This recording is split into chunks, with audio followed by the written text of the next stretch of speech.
ব্রিজটা তো প্রায় 2-3 মাস থেকে ভাঙ্গা।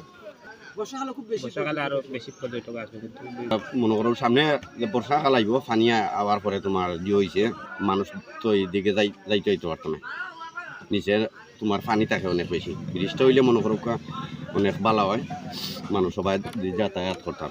আসলে এই যে ঝুলন্ত সেতু যেটি করা হয়েছে, কাঠ দিয়ে নির্মিত হয়েছে, এটি সাধারণত আমাদের পর্যটনকে আকৃষ্ট করে না, বরং পর্যটনকে মান উপযোগী করতে যে ধরনের মেটেরিয়ালস প্রয়োজন, আমি মনে করি এই ব্রিজটি তার মধ্যে একটি।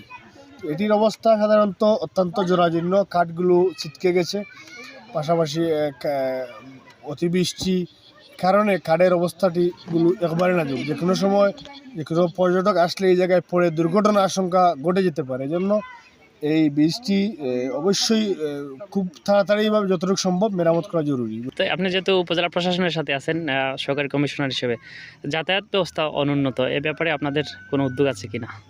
আসলে যাতায়াত ব্যবস্থাটা একটু দুঃখজনক, এবং এই কারণেই মূলত এখানে পর্যটক সমাগম এতটা হয় না। আর এইখানে যাতায়াত ব্যবস্থার যে রাস্তার কাজ সেটা চলমান রয়েছে এবং একটু ধীরগতির কাজ হচ্ছে, সেটা আমরা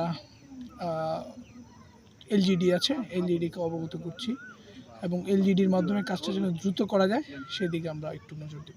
আমরা দেখলাম এখানে এই পর্যটনের সৌন্দর্য বর্ধনের ক্ষেত্রে এখানে একটি কাঠের ব্রিজ উপজেলা প্রশাসন থেকে দেওয়া হয়েছিল, এটি এখন খুবই জরাজীর্ণ অবস্থায় রয়েছে, আপনি দেখেছেন? আজকে এটি আমি এখানে আজকে প্রথম আসলাম পান্থমাই।